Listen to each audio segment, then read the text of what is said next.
La razón por la que estoy haciendo este video es para ayudar a las víctimas de abuso sexual y de violaciones, para que se animen a contar, en especial las que pertenecen a sectas. En mi caso pertenecí por 9 años a los Testigos de Jehová. Y les voy a contar un poco de quién soy, qué pasó y cómo pude salir. Mi nombre completo es Yamila Abigail Diempel. Tengo 24 años, soy de Argentina. Nací y me crié mis primeros 9 años en Cinco Saltos, provincia de Río Negro, al sur de la Argentina. Cuando cumplí 9 nos mudamos con mi hermana mayor, que me lleva un año, mi mamá, a Lincoln, provincia de Buenos Aires. Allí teníamos a 2 tías viviendo. Mi mamá en ese momento conoció a su actual esposo, Manuel Martínez. Nosotras no nos habíamos criado con mi papá, si bien lo conocíamos, no teníamos mucho contacto con él. Así que, a pesar de que mi abuelo cumplió muchas de las funciones como papá con nosotras, sentíamos la falta de mi papá. Entonces enseguida lo empezamos a tratar a él como si fuera nuestro papá. No mucho tiempo después de habernos mudado a Lincoln, nos mudamos a Junín, provincia de Buenos Aires. Allí, cuando cumplí los 11 años, los Testigos de Jehová pasaron predicando. Nosotros ya los conocíamos porque tenemos familia que fue testigo, otros que siguen siendo testigos de Jehová. Entonces pasaron predicando, hablaron con mi hermana. Nosotros habíamos tenido situaciones difíciles también de chicas. Entonces le hacen una primera visita y en la segunda comienza el estudio de la Biblia. Nosotros ya habíamos preguntado en otras religiones, no nos habían satisfacido las respuestas, así que después de todo decidimos seguir adelante en esta religión, secta. En ese momento nos enteramos de que mi mamá había sido testigo de Jehová durante muchísimos años, pero había dejado antes de que mi hermana mayor naciera. Ella estaba en la condición que se conoce como expulsada. La expulsión es una medida disciplinaria dentro de los Testigos de Jehová. Esta medida disciplinaria evita que la persona tenga contacto tanto con los miembros activos como con la familia que tenga dentro de esta secta. Por lo tanto, mi mamá con mucha parte de nuestra familia no tenía contacto. Otras medidas disciplinarias son la censura, que es un poco menos grave que la expulsión. Lo único que hace es evitar que uno tenga privilegios dentro de los testigos, y el señalamiento que se hace cuando se considera que uno es una mala influencia dentro de la congregación. Hay múltiples motivos por los que te pueden llegar a expulsar o censurar. En el caso de la expulsión, tiene que ser un pecado grave, como ellos le dicen, tales como el adulterio y la fornicación. En el caso de la censura suele ser algo más liviano, en teoría. Así que así fue como mi mamá decidió volver a esta secta y nosotras seguimos adelante. No mucho tiempo después de empezar, yo hablé con mi mamá y le dije que no quería seguir en esa religión. Sin embargo, ella me dijo que en casa se hacía lo que ella quería. Así que tuve que seguir, porque como cualquier niño de esa edad, supongo que uno quiere que su mamá apruebe el comportamiento y la forma en la que uno se desenvuelve.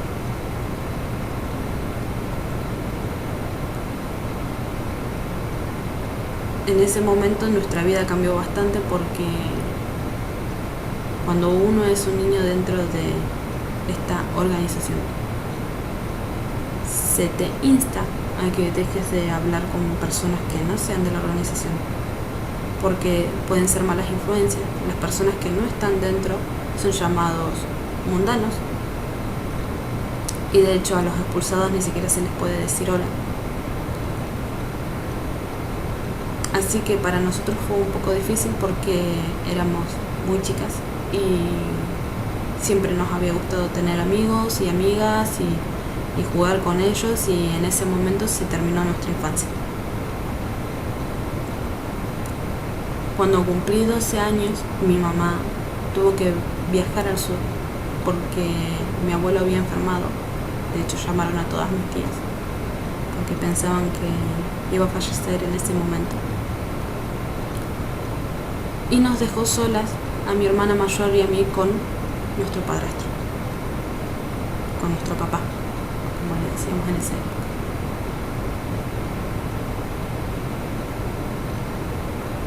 Si les tengo que ser sincera sobre la situación y sobre cómo pasó,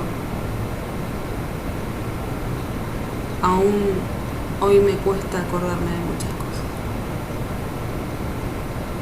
Yo bloqueé esta situación durante muchos años.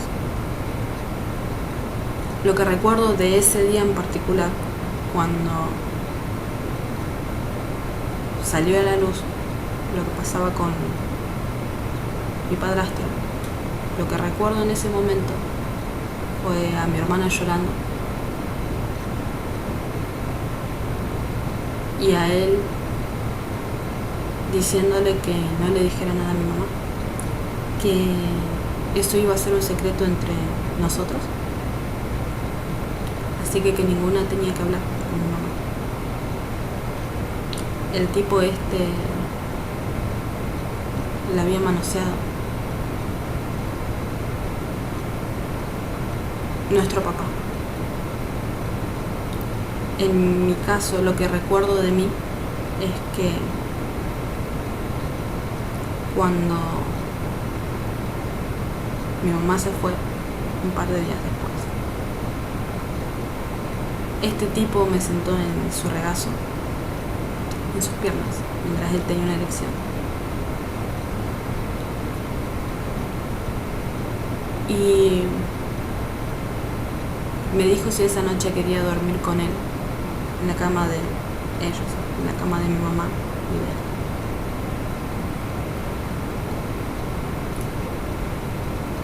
Sinceramente, después de eso no recuerdo mucho más.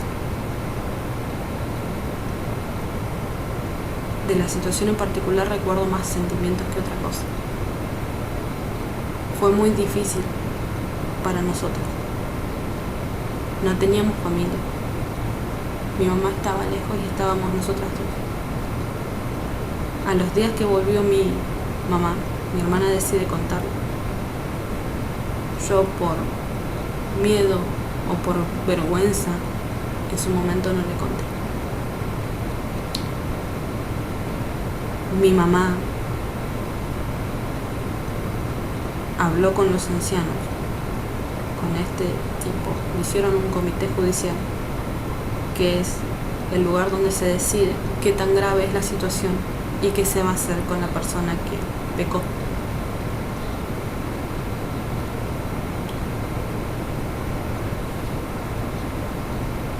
En ese comité fueron solamente mi hermana, mi mamá y ese tipo. Yo me quedé en casa cuidando a mi hermana menor. La resolución que tomaron los ancianos de la Congregación Centro de Junín, y voy a dar uno de los nombres, Rubén Sosa, porque no les tengo miedo en este momento. La resolución que tomaron fue simplemente darle una censura. Le pidieron a mi mamá que no se divorciara de él, porque eso iba en contra de las reglas de Jehová. Y a mi hermana le dijeron que si denunciaban, mi hermana menor sí iba a quedar sin su papá. 2 chicas que fueron abusadas por la persona que ellas consideraban su papá, y que a pesar de eso también nos habíamos criado sin nuestro papá biológico. Es muy difícil. La manipulación que se nos dio, en especial el trato que se le dio a mi hermana, fue muy grave. Y es difícil porque cómo querían que eligiéramos nosotras por encima de todo, si dejar a mi hermana menor sin papá o no.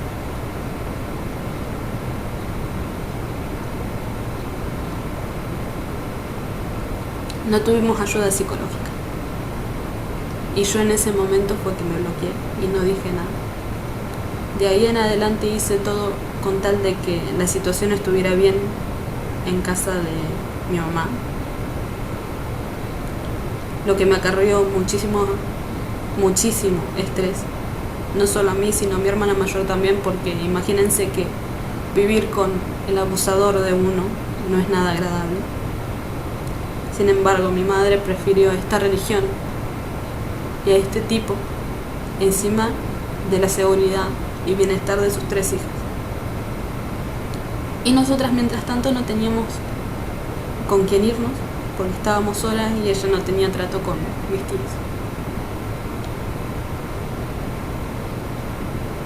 Cuando cumplí 15 años, en el afán de que ella estuviera bien también, me bauticé como testigo de Jehová. A pesar de que ni siquiera había hecho lo que se llama una oración, dedicación hacia Jehová.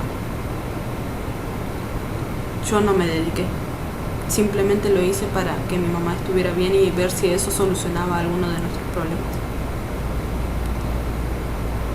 Cuando nos mudamos a Ñelo, donde estaba mi familia, de todas formas no nos permitían juntarnos con parte de nuestra familia por no ser testigos de Jehová. No podíamos decir lo que había pasado, porque estaba mal que nosotros dijéramos lo que nos había pasado. Estaba mal que mi hermana se sintiera mal por la situación que había pasado.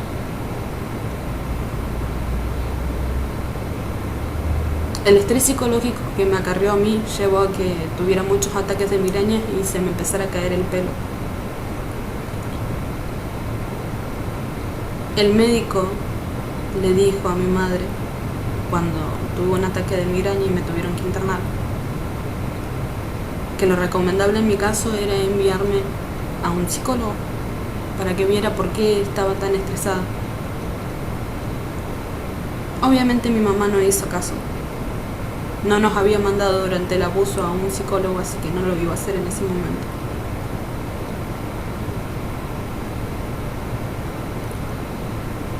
Todos esos años nosotras éramos consideradas una mala hija, malas hijas.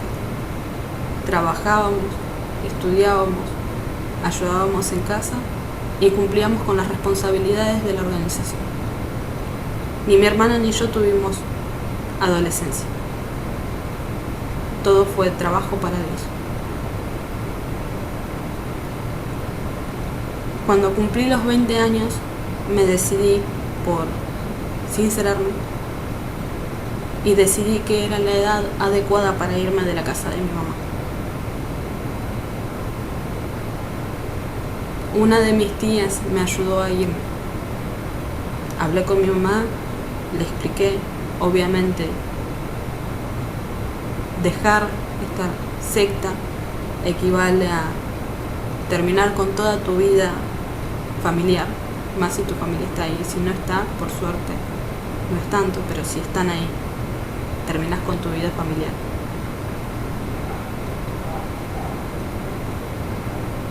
Mi tía me acogió en su casa, me tuvo en su casa y me ayudó.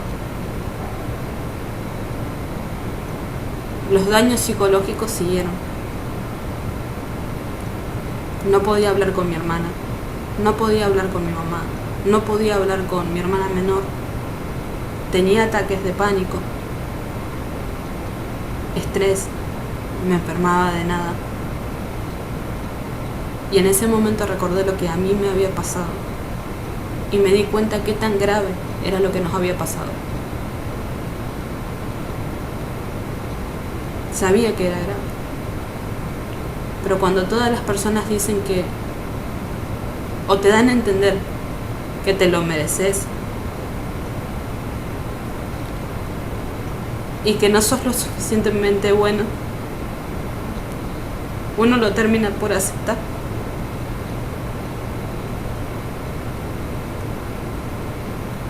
Doy gracias todos los días por haberme ido. Y doy gracias porque mi hermana mayor también se fue. Las huellas y las marcas psicológicas que dejó esa organización en nosotros duran hasta el día de hoy. Tanto por la incompetencia de mi madre como por los líderes, las personas que se tienen que encargar de cuidar a su rebaño, en teoría. Nosotras hoy estamos fuera y estamos vivas. Jamás nos vamos a sacar la carga de encima. Jamás vamos a poder olvidar. Pero si mientras curamos las heridas que tenemos, podemos ayudar a otro y aconsejarlo, creo que es lo mínimo que podemos hacer. Nadie merece eso. Nadie merece ser encerrada con su abusador. Ningún niño. Nadie merece que se te rebaje tanto, que sientas que no vales nada, que no servís.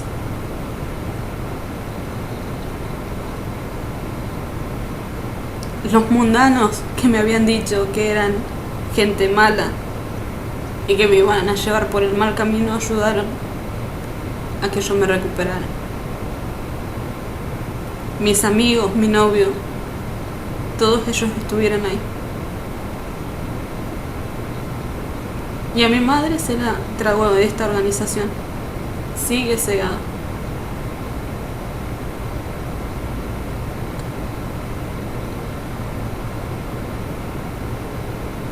Y eso en el caso de nosotras como abusadas. Hay chicas que si las violan y ellas no gritan y no piden por ayuda, son expulsadas. Porque según las reglas de la organización esta, cuando uno no grita para evitar una violación, está dejando y está cometiendo fornicación porque te estás dejando violar. Además de todo el daño psicológico que uno tiene durante un hecho tan aberrante como una violación o un abuso sexual, te cargan de culpas. Chicas, no se callen, no se callen. Y a los ancianos que están enfrente de las congregaciones, pónganse en el lugar del otro. Estas personas, los violadores y los abusadores de niños, merecen la condena que tienen que tener. Porque son un peligro, porque esas personas no cambian. No cambian.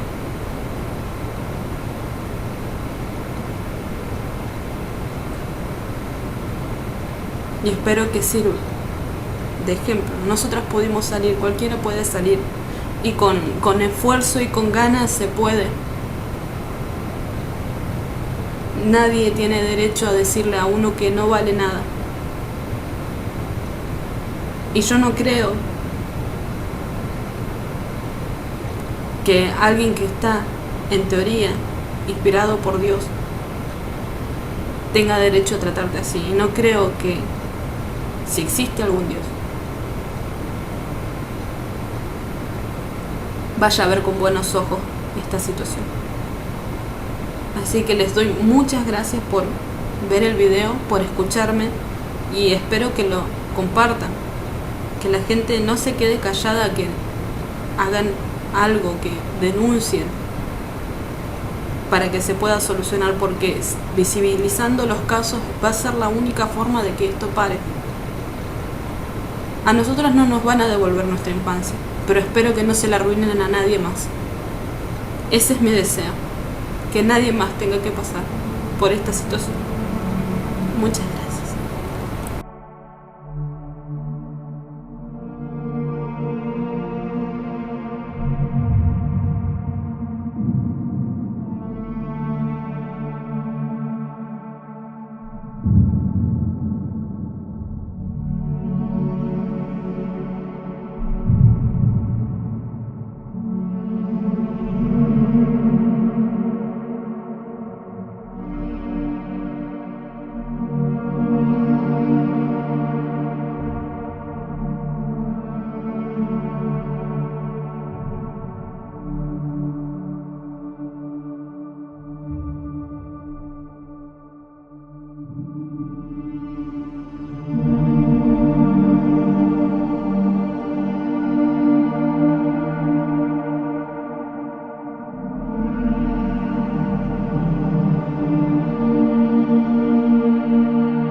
Hay chicas que se las violan